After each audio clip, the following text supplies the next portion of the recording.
السلام علیکم. بچیا د کوم ځای نه رالی؟ کولکان نه. په څو روپۍ رالی بچیا؟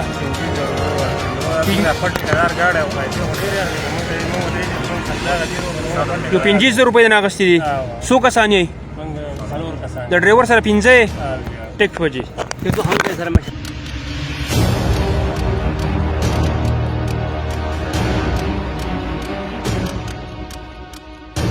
نن چې د جمعې ورځ ده او د لاک ډاون صورتحال چې دی عموما په 13 جمعه هم او په دې جمعه باندې هم سخت کړی شوی دی.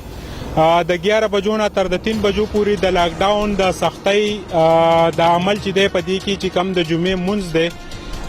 زیاتره د هغې دپاره دی چې دغه خلک چې دی په کورونو کې مونځونه وکړي او د جوماتونو کې د 3 نه یا د 15 نه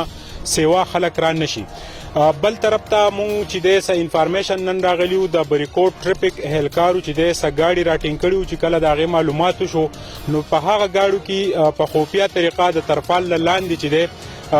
سورلۍ ناستې وي د مختلفو ځایونو نه راتلل نو کله چې د هغې دوی چانبین وکړو نو دا هغه خلکو چې دی واپس چې دی لنډاکي ته دوی په تلو مجبوره کړل. بل اطلاعات دا راځي چې د ټوډي ګاډو په ذریعو باندې د کراچۍ نه څه فیملیز چې دی هغه سوات ته را ټرانسفر کېږي. په دې ټول صورتحال باندې به د ټریفک انچارج شکیل خان سره خبرې کوو. شکیل خان دا راته ووایه چې دغه کم ټوډیګان راځي یا د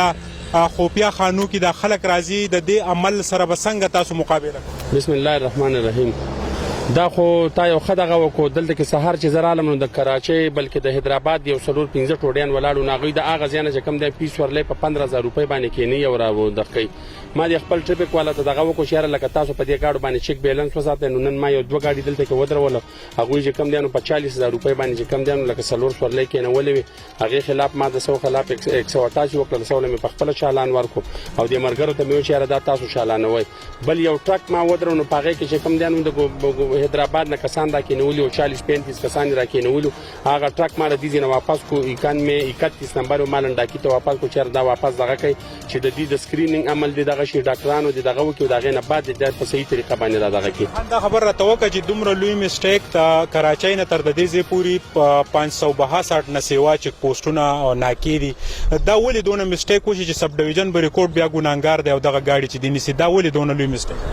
زمونږ ته خو د افسرانو د ډي ایچ جي صاحب د طرف نه او ډي پی او صاحب د طرف نه او که محکم راځي او هغه په روټین باندې د ورځې په روټین باندې مونږ ته راځي او هغوی وایي چې یاره که کم موټر سایکل دی که رکشه ده که ټیکسي موټر دی یا که سوزکۍ دی یا که دغه دی نو په دې باندې بالکل تاسو چیک بیلنس ساتئ د دې سره به هېڅ قسم نرمي نه کوئ. نو زمونږ په ضلع کې چې کوم دی نو زمونږ ډي ایچ جي صاحب او ډي پی او صاحب خاص کر دا دغه ورکوي چې یاره لکه تاسو د 2 کسانو یو کس به ګرځي د 2 نه به سیوا بالکل تاسو نه دغه کوئ او په دې باندې به چیک بیلنس ساتئ. راته ووایه چې دغه ګاډي تاسو د نمبر پلیټ نه چانبین کوئ یا ستاسو خپله څه مخصوص تجربه ده یا ولا ډاکومنټ؟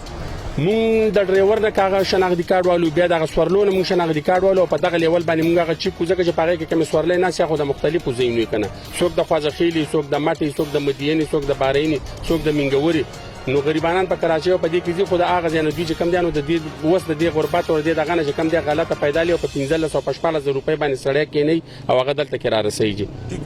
تاسو څه میسج ورکوئ دلته چې کوم ځایي خلک دی هغوی له پکار دی چې دغه خلک نه راغواړي دغه خلک چې دی هغوی بندیزونه وکړي یا چاپېره کمې محلې چې دي یا کلي چې دي هغوی له هم په دې باندې بالکل او دا خو زمونږ سوات دی د چا به زوی باري د چا به چې کوم دی لور باري د چا به پلار باري نو مونږ وایو چې یاره دې خلکو له دا میسج ورکړو چې څوک په کم ځای باندې دي نو په حقه ځای باندې دې پاتې شي او تر هغه وخته پورې دې پاتې شي تر څو پورې دا بیماري خدای لرې کړي نو تر هغه وخته پورې دې په خپل ځای باندې پاتې شي. دا چې د پیغمبر اسلام د طرفه هم واضح هدایت دی چې کم ځای وبایي د هغه ځای نه تاسو موځئ مور ته څوک راپرېږدئ. بالکل دا بالکل حدیث دی او دا بالکل په دې باندې مونږ له عمل کول پکار دي که څوک په کراچۍ کې که څوک په برمل کې چې په خپل ځای باندې پاتې شي او بل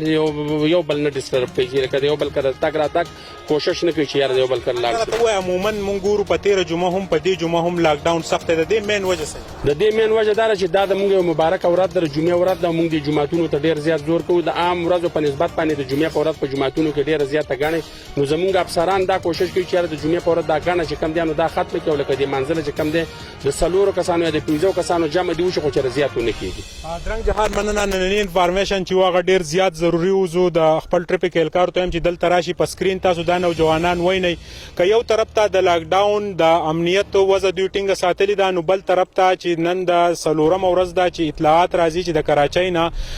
د مختلف ټوډیګانو په ذریعه چې د هغې د 35-40 هزار روپۍ باندې بوک کیږي او سوات ته چې دی په مخه دغه خلک را ټرانسفر کوي نو دغه خلک د سوات خلک ته ارادي شي بیا دې راشي خو دا وختي د صورتحال دا دی چې د یو ځای نه بل ځای ته تلل د ډسټریکټ پارکول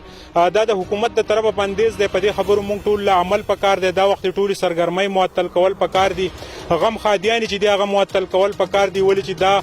وبا چې دا د دې اطلاعات دا دي د وزیر اعظم د طرفه دغه د ټیم د طرفه چې یاره راتلونکي وخت کې چې دی دا یو ګمبیره مسله جوړېدای شي نو موږ له پکار دی چې زموږ دلته کمزایي خلک دی هغوی له پکار دي چې دغه خلک نه راغواړي دغه خلکو ته وایي چې تاسو په کراچۍ کې په خپل ځای پاتې شئ په پېښور کې پاتې شئ په مردان کې پاتې شئ دا وخت د سحر راسي چې د بریکوټ سب ډیویژن د ټریفیک او اپریشن پولیسو مشترکه او د دې د ټریفیک انچارج شکیل خان او دغه د ملګرو په خصوصي توګه باندې چې دی هم دغه گاډي چې دی هغه راقابو کړي کم چې د کراچۍ نه په بلیک ذریعہ باندې دلته دغه پسنجر راولي د دې پسنجرونو د دوی تعداد د 4 پورې یو ور سره ډرایوري او د دوی نه رنټ چې دی 40,000 روپۍ وصولیږي او دغه گاډي بیا چې دی واپس ځي دا وخت د زموږ چې د سوات کم مشران دي ډي آی جی ملکن رنج دی ډي پی او سوات ته او ډي سي سوات دغه په نوټس کې به هم دا خبر راغلی او په کار دا چې د سوات د امنیت دا وضع چې دی دا نور مزید ټینګ شي د لاک ډاون دا عمل چې دی دا هم د دې خلکو لپاره دی ریاست چې دی د دې خپل قوم د دې ولس لپاره اقدامات چوتای د ملګری ریپورټر بخروان کیمرامین حسین سره ما سهیل بچا لره کې اجازه د الله پامان.